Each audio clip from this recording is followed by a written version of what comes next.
Impact Wrestling. Now, if you hear me sound a little bit congested, it's because I am. You can hear that. I am congested, so it's messing with my throat. I'm fine, but I'm congested. It's cold in my apartment. Even though I should be wearing my long sleeve shirt on this, I want to look nice for you. I look presentable. Anyway, what do we get for this show? There's only two words I can put. Hey now. Now that could be, hey now, this is bullshit of a show, or hey now, this is an epic, credible show. That's up to you and what you hear from me. I'm not going to tell you, just hear what I'm going to say. Now, they're in Florida right now, which things were really good. Seeing them in Florida with a different crowd was actually pretty good. The crowd was mostly lively, not all the time lively, but mostly lively, and it really helped the show. Now, a very impactful match that I feel for myself was the best match, and that's Jake Something versus a Chris Bay. A very impactful. There was some moves where Chris Bay was turned inside out, upside down, and to eternity. That's the old song. I never liked it, but in this case, it's better to use it than not. Let me give it to you like this. If you're going to watch the show for a match, this is the best match there. It was. Hell yeah, it was. Now, Jake won. And then we get... I had to record this twice now because... I can't breathe. That laughing doesn't help. Oh, my nose is so stopped up. The Gorillas of Destiny... God. Whoever came up with that must have been so damn drunk. It's ridiculous. But this is the reason why I had to do it twice, because I started laughing and I lost my train of thought eventually. But you got that group along with calm down. When you see Jay White, it kind of pisses me off myself. Because last year he could have put over Hikuleo, El Fantasmo, and Chris Bay over, coming back and saying, hey, unless there was a problem, hey, he's the leader of this faction, that is Chris Bay, these are his minions, respect him. That's what I wanted. I'm just saying. Now, we got a lot of segments in the back. I'm not going to mention them all because I want to see how they develop. But I will say this. Seeing that they were devoting a good amount of time to several things as building into next week's going into No Surrender is good. So I'm not going to mention them. They're there, but I'm not mentioning them. I want to see how things develop next week and the week after. We got 3 weeks before No Surrender. I think it's February 19th. So we got about 3 weeks. I want to see how it plays out before I give my thoughts on anything. And no, I'm not doing it because I forgot them. I got them written here. It's just I want to leave it. Now, the match that makes me feel really sad. And that is the inspiration versus half of the influence using Caleb with a K. Now, when it comes to Caleb, I got to say this. He's a missed opportunity when it comes to Suicide, where I made a booking the wrestler on Suicide where he starts losing his mind because he's getting tired of getting his ass beat up, and Suicide begins to take over. I truly believe that is a lost opportunity where he can turn into Suicide and become absolutely destructive. I'm just saying, seeing him like he is, I mean, he's good comic relief. He's got a lot of range, but I'd like to see him differently, very serious, which they'll never go. Now, here's the thing about this entire match. You see one person with a glaring weakness, and understand what I'm about to say. I'm not doing it because I'm racist, sexist, or prejudiced because I don't give a fuck. I'm going to tell you how it is. Jessie sucks. Now, mind you, does she suck as a manager? Hell, she probably would be great as a manager because she can talk her ass off. Does she suck 100% in the ring? No. She's actually, sometimes she can be good, but she's very average and most of the time she goes below average. And 3, and the most important that makes her suck, is Cass. Because when you see this match, Cassie had to do the majority of the damn match. And I say this again. The John... Let me put it to you like this. Shawn Spears should have convinced his woman to work with him by himself and with her.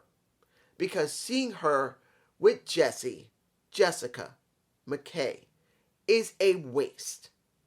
I understand they're best friends, and no one's saying that they couldn't team up once in a while, but seeing them work together like this, and seeing 100% that Cassie has to carry their side of the match because she started the match. She clearly was the one who had to do majority of the work, and you see how well she has developed as a wrestler. She did a damn good snap arm drag, a damn good one. She also did some really good work in the ring, but then when you see her against Jessie, who does very little work in the ring. Look, if you look at both of these women side by side and see which one is the best looking woman, Cassie's physically in the face more better looking than Jessie. But if you want to know who has the better body, it's Jessie. But does that mean that Jessie has to do very little in the damn match? She deserves that because her titties look better than Cassie? No! It's bullshit. Look, I don't hate Jessie. And I'm making this very clear. I don't hate the woman. But when you see that Cassie has to carry the match, and this isn't the first time she's done this, and it does not, and I want to make this clear to every person who likes them, it makes no difference that they're a fan favorite and people cheer them. It is obvious that when you look at them objectively, going away from them being really liked, and I'm not taking anything away from their charisma, their in-ring ability to talk, and to get the fans either to hate them or love them. When you see their in-ring ability, you got Cassie who has to do all the heavy lifting for their side of the match. And Jessie closes every single time. I've seen her do it. It's not the first time she's done that. She did that in WWE, she did that in NXT, and she's doing it here. Now, many people will say, well, that's her strength. Well, here's the problem. When you see this problem, when you see Shawn Spears' wife, who has the ability to talk really well, who has the ability to work a ring really well. She's no ring general, but she can tell a better story. She looks better as a singles competitor, and it would have been better that Jessie be her manager, because that looks like it would be easier. She should be her manager than actually be her tag partner. I'm just saying, in the end, what did we get? We get, who won it? I'm trying to remember. Cassie got the pin over, well, it wasn't Caleb. You know who it was. And she was mad as hell and beating the fabric of the mat until it submitted and said, yes, mommy, don't hurt me. Madison Rayne. What do we get then? We're going to get a match between these two teams. Once Tenille comes back, that has no hype, no story behind it, no build-up. When they could have built this up, showing jealousy from Tenille Dashwood onto them, or on them to Tenille Dashwood, because they have real history. And guess what I said before? Didn't I tell you? Didn't I say that they were not going to book these women correctly? That the real story between Emma and when it came to those two of the Iconics, they knew each other, they were friends, they come from Australia, they worked together, all three of them. One left years later, those guys came in, they had success. Emma, aka Tenille Dashwood, had not had a chance to get success. They're together again in another promotion, and instead of really building a real story, taking bits of real life, not saying they have any animosity towards each other, but saying that, hey, you never got anywhere. We know you. You've never gotten anywhere. And then Tennille says, yeah, I never got anywhere, but I never really rubbed it in my damn anybody's face like you two bitches. That would have been a real story, saying Tennille has never gotten a fair shot, and these two who she known, who don't even have a tenth of her skill, get everything they want. And instead of doing that story, no.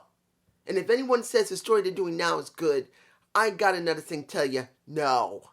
Now let's move on. We got 9-on-1.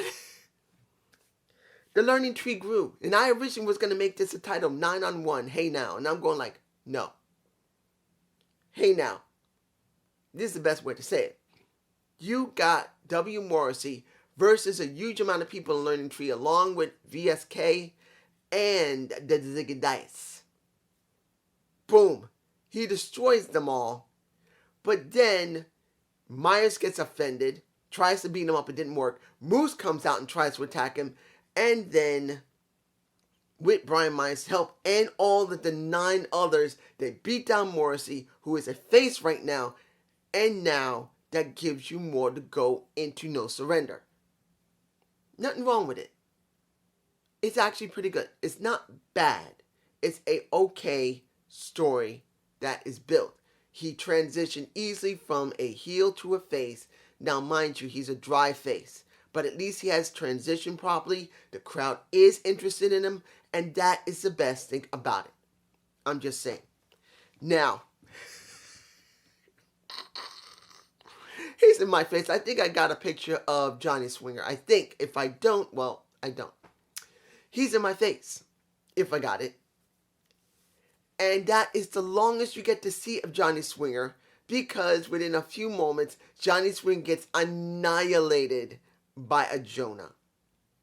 Destroyed, eliminated, annihilated, eviscerated. He is destroyed. Now, here's where it gets a little interesting.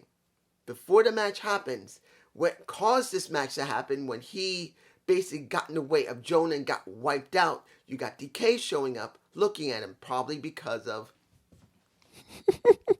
Wrestle House 2.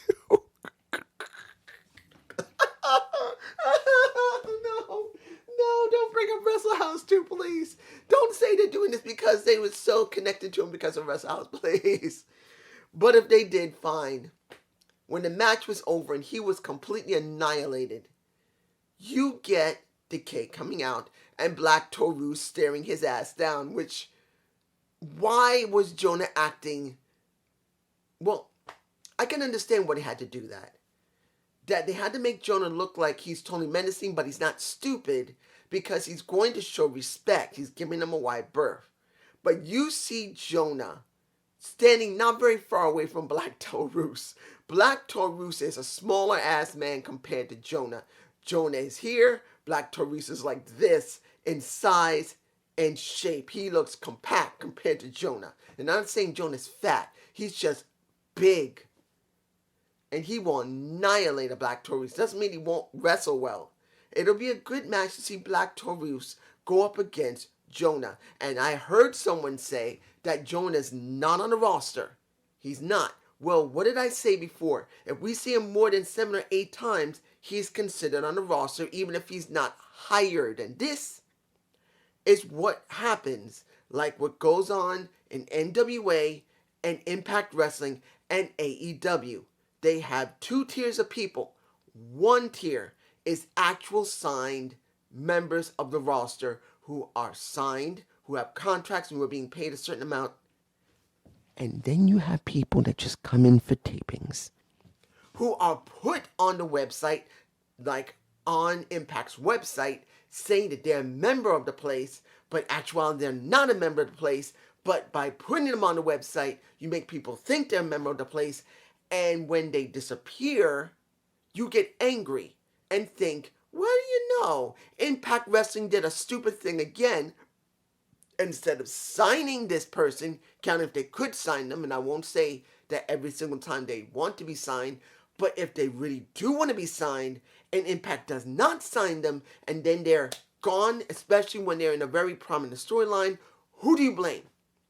Do you blame the wrestlers by not wanting to stay and not wanting to be signed? Or do you blame Impact for just bringing them in tapings only and counting if they have been offered a contract? They have not been offered, and they're just fine with keeping them as they are because as long as they come in, they're getting paid. Fine. They come in a couple of tapings. You don't see them for about a month. They come in for a couple of tapings again. They're making some good content. That's all they care about. That's their fault. I'm just saying.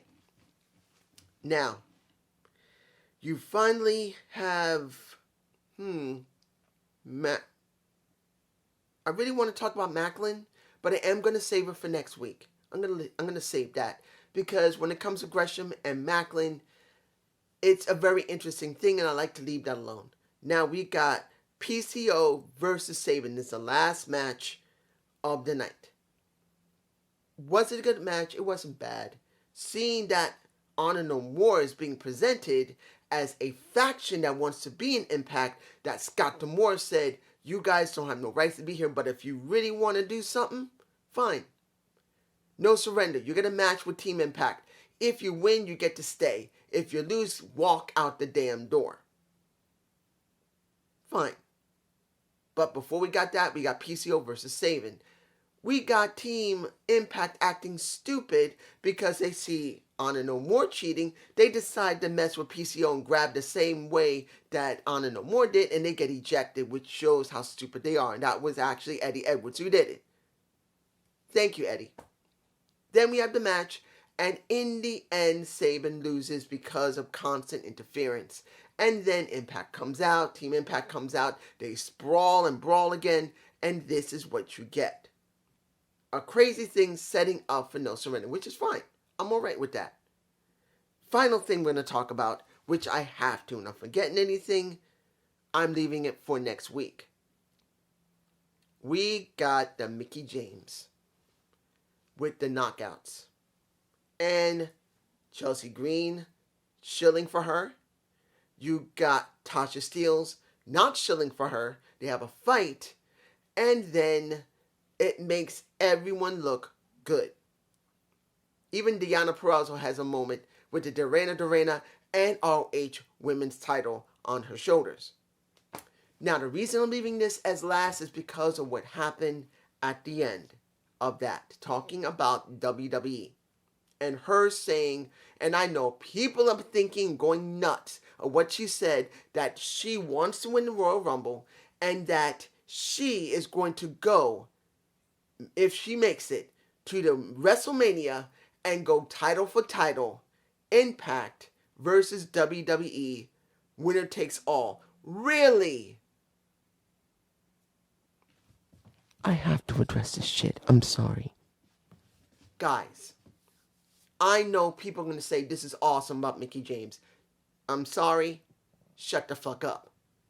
I'm not saying this to be disrespectful. I'm saying this because do you actually think Vince is going to work with Impact Wrestling?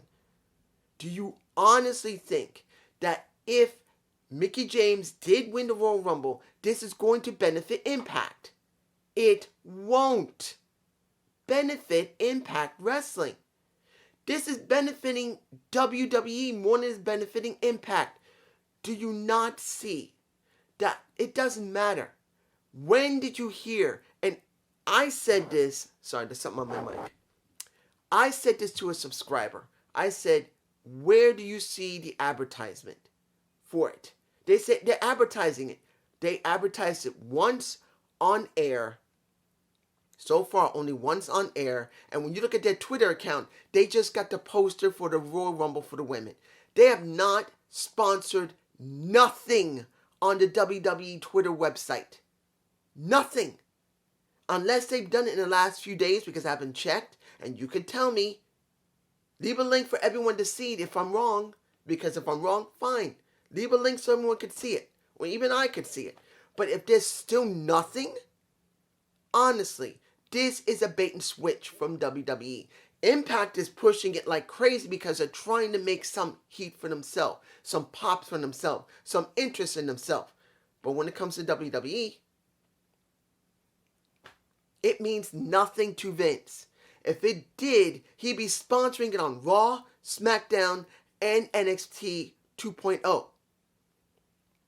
I would have had Mickie James.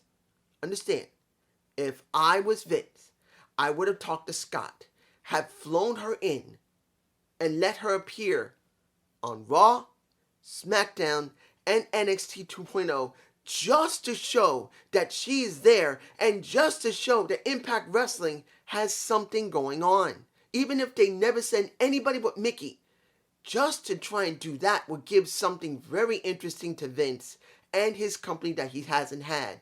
Major buzz that yes, Impact is still a minor promotion compared to them, but people know Impact. Real fans know about Impact Wrestling. And if it was real and you see a rival title with a rival female champion on your Raw, your SmackDown, and your NXT 2.0, you know shit's going down. Even if it's a total lie, it would drum up even more interest. Vince could have milked that shit. And he is not. Mickie is not there. And because she's not there, and she should be there, because if this Forbidden Door is real, she should have appeared on Raw before Royal Rumble, SmackDown before Royal Rumble, and NXT before Royal Rumble. She's not someone who's a surprise. We know she's coming. Nothing. So you hearing her talk like this, and understand, this woman's boobs look so damn hot. She got a great set of knockers. And she's a smart woman to try and sponsor herself and make herself look good for social media. No matter if I like what she's doing or not, it's irrelevant. If anyone else doesn't like it, it's irrelevant. She's doing what she needs to do for herself. She's drumming up interest in herself and some kind of interest for the promotion that she's doing business with, because I don't think she has a contract with Impact, because I'm sure she still has a contract with NWA. So she's still probably an executive over there, but she is working with Impact. She don't need no contract because they know they can trust her. That's why. Because as far as I know, she does not have a contract. I could be wrong, but I don't think she does.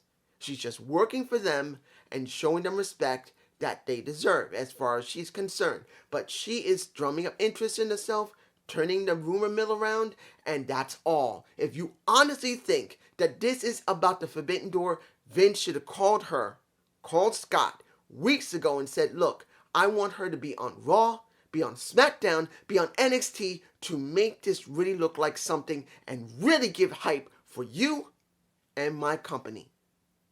Has it happened? Fuck no. So don't try and play that with me down there, because I'll chew you out. Actually, I'm not. I'm not going to chew you out. I'm just saying, I'm going to tell you, no, you're wrong. Because, and I'll say this exactly in the comments, Vince didn't have her show up on Raw, SmackDown, or NXT 2.0. And don't tell me it's because we want to save her for Royal Rumble. She's not wrestling. The only thing she has to do is show up. That's it, and she's not doing it. But that's just me, and I hope you enjoyed this Impact Wrestling review. Please give me a comment below. She said what she said. I know you guys are going to think that, and there you go. And you know what? I don't think I'm going to put any images in this video this time, because I really want to upload this really quickly, because I really want you guys to see this. Peace.